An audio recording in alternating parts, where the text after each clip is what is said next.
இந்த வரலாற்றுல முதல் முறையா எங்களோட காம்பினேஷன் மணினா அண்ட் சுபாஷோட காம்பினேஷன். அதாவது யுனைடெட் வந்துட்டு லாஸ்ட் 5 கேம்ஸ்ல வந்துட்டு 2 விக்டரி, அவங்க வந்து ஒரு விக்டரி. சோ வந்து 2 பேருமே ஃபார்ம்ல மட்டமா இருக்காங்க. ஆனா நீங்க இதுல ஒன்னும் சொல்றதுக்கு ஒரு வெக்கமும் கிடையாது, ஒண்ணும் கிடையாது. மோசமா தான் இருக்கும், ஒரு ஸ்டேஜ்ல தான் இருக்கும். அப்படிங்கிட்டு இருந்தாலும் இந்த மாதிரி வல்னரபிளா வர ஒரு ஸ்பர்ஸ் டீம் எப்படியான்னு அடிச்சிடணும் அப்படின்ட்டு வந்து ஒரு இது என்னன்னா யுனைடெட் ஒன்னு அப்ரிஷியேட் பண்ணா, இந்த மாதிரி சின்ன டீம்ஸோட தான் அவங்க அடி வாங்கினாலும் இந்த மாதிரி ட்ரெடிஷனல் டாப் 6 டீம்ஸோட நல்லா ஆடிடுவாங்க. எப்படி இருந்தாலும் நம்ம சிட்டி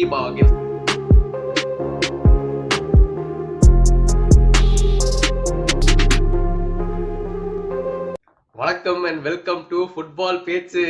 இந்த வரலாற்றுல முதல் முறையா எங்களோட காம்பினேஷன் மணினா அண்ட் சுபாஷோட காம்பினேஷனை நீங்க பார்க்க போறீங்க. சக்கரை பொங்கலுக்கு வடகரி இல்ல பன்னிகறி. ஏன் 2 தான் சாப்பிட மாட்டியா? அது வேற பயங்கரமான ஒரு எபிசோட் சிக்கி இருக்குது இல்ல. 2 ஆடுங்க ஓடி போக ட்ரை பண்ணுதுங்க. இருந்தாலும் கொண்டு புடிச்சு யாரு மேல ஏற போறா, யாரு வந்துட்டு எலிமினேட் ஆக போறான்றத வந்துட்டு நம்ம பார்த்துட்டு சந்தோஷமா இருக்க போறோம் மத்தவங்க எல்லாம். ஆனா யுனைடெட்னா இவ்வளவு தைரியமா வந்து சட்டையை போட்டு சுத்திட்டு இருக்கீங்களே, எப்படி? How is it bro? பார்த்தாச்சு.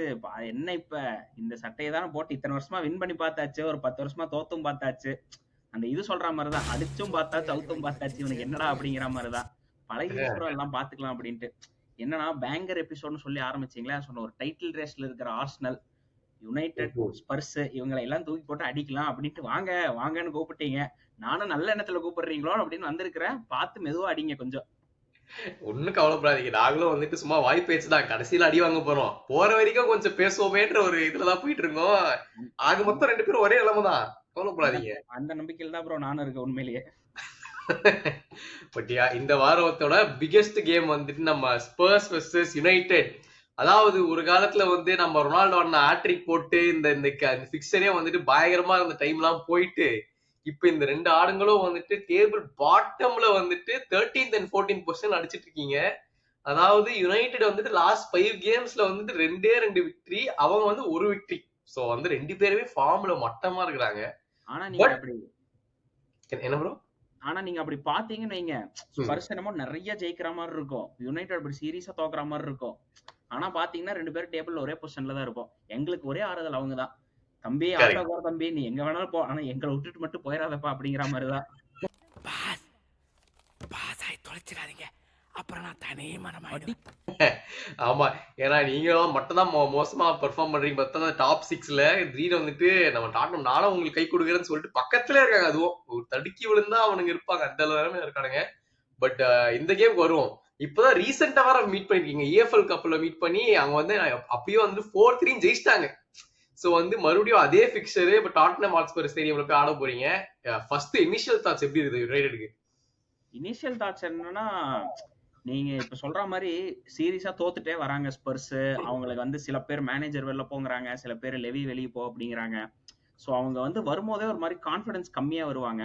நம்ம இதை கேபிட்டலைஸ் பண்ணிடணும், நம்ம மோசமா தான் இருக்கோம், அதுல ஒன்றும் ஒரு டவுட்டே கிடையாது. யுனைடெட் இதுல ஒன்னும் சொல்றதுக்கு ஒரு வெக்கமும் கிடையாது, ஒன்னும் கிடையாது. மோசமா தான் இருக்கும், ஒரு ஸ்டேஜ்ல தான் இருக்கும். அப்படிங்கிட்டு இருந்தாலும் இந்த மாதிரி வல்னரபிளா வர ஒரு ஸ்பர்ஸ் டீம் எப்படியான்னு அடிச்சிடணும் அப்படின்ட்டு வந்து ஒரு இது இருக்கு. ஏன்னா இன்னைக்கு சண்டே வந்து ஜெயிச்சிட்டாங்க அப்படின்னா ஸ்பர்ஸ், அவங்க எங்களுக்கு மேல போயிருவாங்க.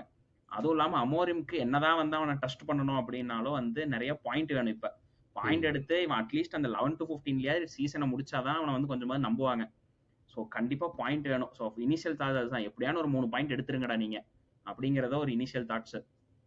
அது கரெக்ட் தான். ஆமா, நீங்க எப்படியாச்சும் கோல போட்டுறான்னு சொல்றீங்க, புரியுது. ஆனா அந்த கோல் போடுறதுக்கு யாரை ட்ரஸ்ட் பண்ணுவாரு? ஏன்னா நம்ம அமோரியம் வந்து இப்ப ரீசெண்டா வந்து ரொம்ப வித்தியாசமா ட்ரை பண்றாரு. மெயினுவை தூக்கி ஸ்ட்ரைக்கர்ல போடுறது என்ன, திடீர்னு யாரையும் என்னென்ன பொசிஷன்லயும் போயிட்டு இருக்காங்க. இருக்கிறதுக்கு 2 ஸ்ட்ரைக்கர் இருக்காங்க பெஞ்ச்ல, இருந்தாலும் நான் புதுசா ட்ரை பண்ணுவலான்ட்டு இந்த மாதிரி எல்லாம் பண்ண வேண்டியது. என்ன நடக்குது இந்த கேம்ல? யாரை எக்ஸ்பெக்ட் பண்ணலாம்? மைனுவா ஸ்ட்ரைக்கரை எக்ஸ்பெக்ட் பண்ணலாமா? மெக்வயர் அந்த மாதிரி ஏதாவது வித்தியாசமா? வேண்டாம் ப்ரோ, மைனோ இந்த ஸ்ட்ரைக்கரு, மைனோ இந்த நம்பர் 10 எல்லாம் வேண்டாம். பட் எனக்கு தெரிஞ்சு அவன் அங்கதான் ஆட வைப்பான்னு நினைக்கிறேன். பட் இருந்தாலும் பர்சனல் ஒப்பீனியன் கேட்டா கண்டிப்பா வேண்டாம். நல்லா ஃபேன்ஸ் பார்த்து ரசிக்கிறோம், நல்லா இருக்குது அந்த காம்பினேஷன், நல்லாதான் இருக்கு. என்னன்னா மைனோ முன்னாடி போயிட்டா அப்படின்னா ப்ரூனோ பெர்னாண்டஸை ஃபோர்ஸ் பண்ணி அவங்க பின்னாடி நம்பர் 8ல ஆட வைக்கிறாங்க. ப்ரூனோ பெர்னாண்டஸ் வந்து டெக்னிக்கலா பால் ப்ராக்ரஸிங் எல்லாம் ஓகே, நல்ல பிளேயர், ஆனா பிரஸ் ரெசிஸ்டன்ட் கிடையாது. உகார்ட்டேவும் வந்து எல்லாம் கிளீன் அப் பிளேயர் தான், அவனாலையும் வந்து பாலை வாங்கி கனெக்ட் எல்லாம் பண்ண முடியாது. ஸோ அந்த மிட்ஃபீல்டுக்கு ஒரு கனெக்டே இல்லாத மாதிரி வந்து இருக்குது. நீங்க வந்து போதா குறைக்கு எங்க ஸ்ட்ரைக்கர்ஸ் நாங்க வச்சிருக்கிறோம் பாருங்க, ஹாய்லண்ட், ஜெர்க்ஸின்னு 2 பேர். ஜெர்க்ஸியாவது பரவாயில்ல, ஓகே. ஹாய்லண்ட் எல்லாம் வந்தா ஒண்ணுமே பண்றது கிடையாது. கொஞ்சம் ஹெல்ப் பண்ணுவோம், மிட்ஃபீல்டு ஸ்ட்ரகிள் ஆகுது ஹெல்ப் பண்ணுவோம், ஒரு மூலையும் கிடையாது. அதெல்லாம் பண்ண மாட்டான். ஸோ ஐயோ தெரியாம பண்ணிட்டேன், ஒரு அற்ப பத்திரம் நினைச்சு மன்னிச்சிருங்களேன். அதனால தான் வந்து அந்த ஒரு கனெக்டிவிட்டி வேணும் அந்த ஸ்ட்ரைக்கருக்குள்ள. அதாவது தேர்ட் ஃபேஸ்ல அட்டாக்கிங் ஃபேஸ்ல வந்து ஒரு கனெக்டிவிட்டி வேணும், க்ளோஸ் கண்ட்ரோல் வேணும் அப்படிங்கறதுக்காக இவனை வந்து மைனோ வந்து ஆட வைக்கிறான். சப்போஸ் ஒரு வேளை மவுண்ட் வந்து இன்ஜூர்ட் ஆகாம இல்லைன்னா மவுண்ட் தான் அந்த இடத்துல ஆடி இருப்பான். இவன் மவுண்ட் மாதிரியே வந்து மைனோ பர்ஃபார்ம் பண்ணணும் அப்படிங்கிறதுனால ஒரு ப்ரெஸ் ரெசிஸ்டன்ட், பாலை முன்னாடி கொண்டு போக முடியும், ஷாட் எடுப்பான், இதெல்லாம் பண்ணுங்கிறதுக்காக மைனோ பண்ண வைக்கிறான். ப்ரூனோ அந்த பொசிஷன்ல ஆட வச்சா ஓகே, எஸ் கோல்ஸ் அசிஸ்ட் வரலாம், பட் அவன் ப்ரெஸ் ரெசிஸ்டன்ட் கிடையாது, அவனால ஆட வைக்கிறது இல்லைங்க. பட் அதே தான் ப்ரோ எனக்கு தெரிஞ்ச ஹாய்லாண்ட் ஜெர்சி தான் மேல, பின்னாடி இவன் வந்து மைனோ. ஒருவேளை இவன் கார்னாச்சோ அம்மாடு ஸ்டார்ட் பண்ண சான்ஸ் இருக்கு. பட் இந்த புது சைனிங் டோர்குலா கண்டிப்பா ஸ்டார்ட் பண்ணுவான் தான் நினைக்கிறேன் ஸ்பர்ஸ் கேம். ஆமா, டோர்கு செம்ம பேச காமிச்சான் போலயே லாஸ்ட் கேம்ல. அது வந்து ஹைலைட்ஸ்ல நிறைய வாட்டி பார்த்துட்டு இருந்தேன். அது இல்லாம இப்போ உங்க மெயின் கொஸ்டின் கேட்க வேண்டியது இந்த லைன் அப்ஸ் படி பார்த்தோன்னா டிஃபென்ஸ்ல வந்து இப்ப ஏன்னா லிசாண்ட்ரோ புச்சர் வந்து இன்ஜூர் ஆயிட்டாரு. இப்போ வந்துட்டு டிஃபென்ஸ்ல அங்க யார் சென்டர் பேக்ல இறக்க போறீங்க? டிலிக்டோ வந்து டவுட்ஃபுல்னு கேள்விப்பட்டேன். ஸோ யார் அந்த சென்டர் பேக் பாருங்க? மோஸ்ட்லி சென்டர் டிஃபென்ஸ் ஒன்றும் பிரச்சனை இருக்காது ப்ரோ. எனக்கு தெரிஞ்ச மெக்வயர், யோரோ, அப்புறம் மெசராய் ஸ்டார்ட் பண்ணுவாங்க. இல்ல உங்களுக்கு யோரோ ஸ்டார்ட் பண்ண வேண்டாம் லெஃப்ட் சைட்ல அப்படின்னு நினைச்சான்னா ஒருவேளை டெலிக்ட், மெக்வயர், அப்புறம் மெசராய் ஸ்டார்ட் பண்ண வாய்ப்பு இருக்கு. அந்த ஆர்சிபில மசராய் இல்லைன்னா யோரோ யார் வேணா ஆடலாம், ரெண்டு பேருமே ஒரு நல்ல ஆப்ஷன் தான் கண்டிப்பா. சிசிபில வந்து சென்டர்ல வந்து ஃபிக்ஸ்டு மெக்வயர் தான். டெலிக்ட் வேணா வந்து கவர் பண்ணலாம் லெஃப்ட் சைடு, சான்ஸ் இருக்கு. ஓகே, அப்ப அதான் நீங்களே ஒத்துக்கிறீங்க டிஃபென்ஸ்லாம் கரெக்டா இருக்குது. தோத்து போய் நிறைய கோல் வாங்கினா டிஃபென்ஸ்லாம் பிரச்சனை இல்ல, மேனேஜர் தான் பிரச்சனைன்னு தெரியா? இல்ல நான் அப்படி சொல்லவே இல்லையே, நான் மேனேஜர் பத்தியே பேசலையே நானு. இவனுங்க இது எந்த மாதிரி யுனைடெட் டீம்னா ஃபர்ஸ்ட் ஒரு 5 நிமிஷம் அப்படி சூப்பரா ஆடுற மாதிரி தெரியும், அப்பவே போய் ஒரு ஏமாத்தி ஒரு கோலை போட்டானுங்கன்னா ஓகே வின் பண்ணிடுவானுங்க. ஜவ்வு மாதிரி இழுத்துட்டு போச்சு 60 நிமிஷம் 70 நிமிஷம் அப்படின்னா கடைசியில அப்புறம் எதுவும் பண்ண முடியாது. ஆனா இவனுங்க 0-0ன்னு ஒரு 80 நிமிஷத்துக்கு மேல கொண்டு போயிட்டானுங்க அப்படின்னா யுனைடெட் எப்படியான ஒரு கோல் போட்டுருவானுங்க. அதுதான் இந்த சீசன் ஃபுல்லா நடந்துட்டு இருக்கு. கரெக்ட், அதுவும் அமதியால தான் போடுவாரு கரெக்டா. அவங்கள நம்பிதான் இருக்கிறோம். இந்த மேட்ச் நான் எங்களை நம்பி இறங்குறத விட நான் அவங்கள நம்பிதான் இறங்குறேன். ஆமா கரெக்ட். ஸோ அப்படியே வந்து நம்ம டாட்டனம் சைடு கொஞ்சம் மூவ் பண்ணுவோம். டாட்டனம் வந்துட்டு அதான் சொன்ன மாதிரி லாஸ்ட் 5 கேம்ஸ்ல 4 கண்டினியூஸ் டிஃபீட்ஸ், அப்புறம் கடைசியா ஒரே கேம் தான் ஜெயிச்சிருக்காங்க. இந்த கேம் போறப்போ வந்து அட்டாக்கிங் வைஸ் அவங்க ரொம்ப ஓகேவா தான் ஆடிட்டு இருக்காங்க. அவங்களோட ஸ்டார் பிளேயர் வந்துட்டு ஆக்சுவலா பிரெண்டன் ஜான்சன் தான் இந்த சீசன். அவங்க ஒருத்தன் மட்டும்தான் கொஞ்சம் லைட்டா ஃபார்ம்ல இருக்கிற மாதிரி இருக்கலாம். மத்தவங்க எல்லாம் வந்துட்டு இப்ப பிக்கப் பண்ண மாட்டேங்க. ரிச்சார்லிசன் இப்பதான் இன்ஜுரியில இருந்து வந்து ஓரளவுக்கு பெர்ஃபார்ம் பண்ணிக்கிட்டு இருக்கான். பட் அவனும் மறுபடியும் இன்ஜுரிங் போறாங்க. கோல் போடலாம் அப்படின்னு வெயிட் பண்ணிட்டு இருக்கான். அவன் கோல் போட்டா சட்டை கழட்டி காமிச்சிருவான், வினிசியஸ் ஜூனியருக்கு ஏன் கொடுக்கல நீங்க அப்படின்ட்டு. அவன் இன்னமும் அதான் பேசிட்டு இருக்கான். அவன் தெரியாது. பட் அந்த ஃப்ரண்ட் லைன்ல எனக்கு ரொம்ப இம்ப்ரெசிவ் இந்த சீசன் குலுசெவ்ஸ்கி தான். ஐயோ சூப்பரா விளையாடுற, பயங்கர ஃபார்ம்ல இருக்கா. நீங்க சொன்ன மாதிரி பிரெண்டன் ஜான்சன் அண்ட் குலுசெவ்ஸ்கி. சொலாங்கி எனக்கு தெரியல, சொலாங்கி ஃபிட்டா இருப்பானா அப்படின்னு தெரியல. சன்னு, மத்தியாஸ்டெல் அவங்களுக்கு என்ன பிரச்சனை உண்மையிலேயே எங்களை கம்பேர் பண்ணும்போது அவங்க தான் உண்மையிலேயே பாவம். டிஃபென்ஸ் ரொமேரோவும் கிடையாது, அந்த டிராக்யூசனும் கிடையாது, வந்து மேஜரா இந்த பையனும் கிடையாது. அவன் திரும்ப அந்த டான்ஸோ எல்லாரையும் தான் போட்டாடணும், திரும்ப எல்லாரையும் மிஸ் பொசிஷன் தான், ஆர்ச்சி கிரே எல்லாரையும் போட்டு விளையாடணும். ஸோ அந்த ஒரு அவங்களுக்கு அந்த இன்ஜுரி ஹிட் டிஃபென்ஸ்ல வந்து ஒரு சான்ஸ் பார்க்கலாம் நாங்க. ஸோ அது ஒரு இது இருக்கு. பட் என்ன சொல்றது, even though I don't agree with their game model, அந்த ஆன்ஜிக்கு வந்து பர்ஃபெக்ட். அவனை வந்து நாங்க எங்க கிளப் ஒரு 3-4 வருஷத்துக்கு இருந்த முன்னாடி சிச்சுவேஷன்ல தான் அவங்க இருக்காங்க. அதிகமா செலவு பண்றாங்க, ஆனா கரெக்டா செலவு பண்றது கிடையாது. இந்த ஒரு பெரிய பிரச்சனை இருக்கு அவங்களுக்கு.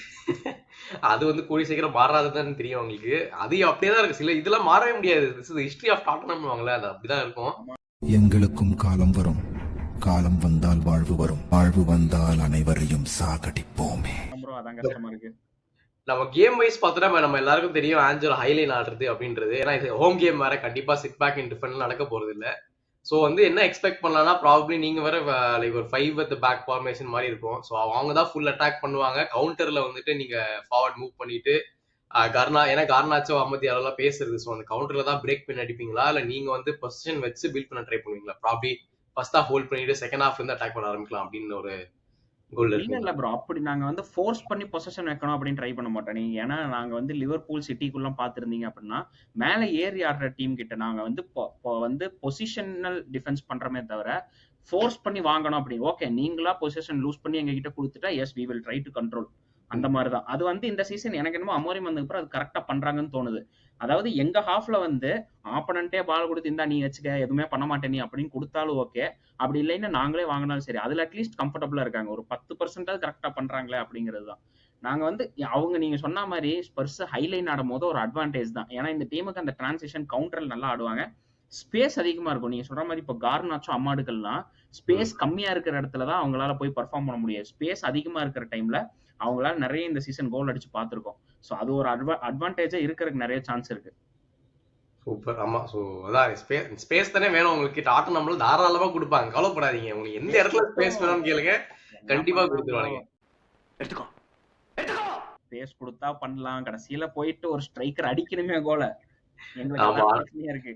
அதுதான் பிரச்சனை. ஆனா இப்போ வந்து இந்த விக்டரி வந்துட்டு ரெண்டு டீமுமே நம்ம பேசுவோம். இப்ப வந்து யுனைடெடுக்கும் சரி ஸ்பர்ஸ்க்கும் சரி எவ்வளவு இம்பார்ட்டண்டா இருக்க போகுது இந்த விக்டரி. ஏன்னா ரெண்டு பேருமே வந்து சொன்ன மாதிரியே ஒரே இடத்துல ஒரு ஸ்லம்ப்ல இருக்கிறீங்க.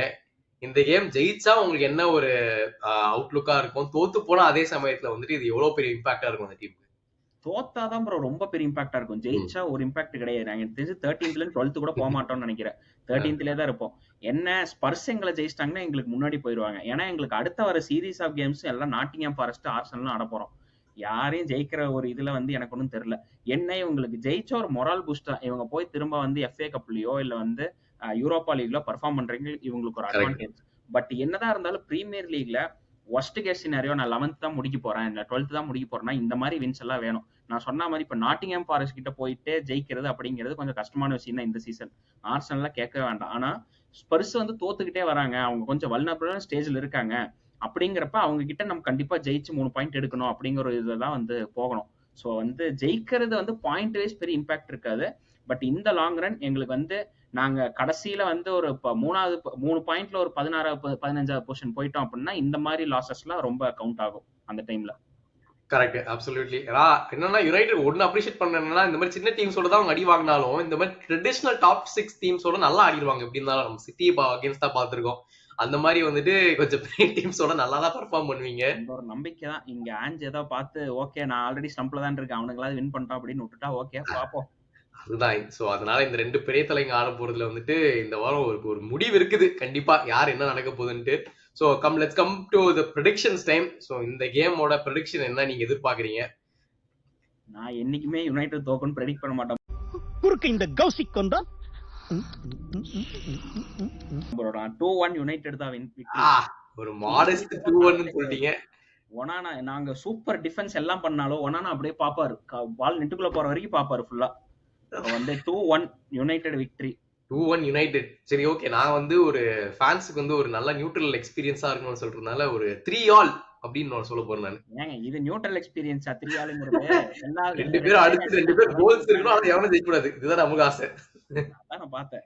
வரட்ட ஆர்சனல் கேம் வரும்ல, ஆமா, வரணும். திடீர்னு ஜெயிச்ச கான்ஃபிடன்ஸ் வந்துச்சுன்னா அப்புறம் ஆர்சனலோட அடிச்சிட்டீங்கன்னா என்ன பண்றது? அதனால கான்ஃபிடன்ஸ் இல்லாம இருக்கணும்ன்றது தான் என்னோட ஆசை. நடக்கிறத பேசுங்க. ஆர்சனல்ல நாங்க வந்து அடிக்கிறதாமா.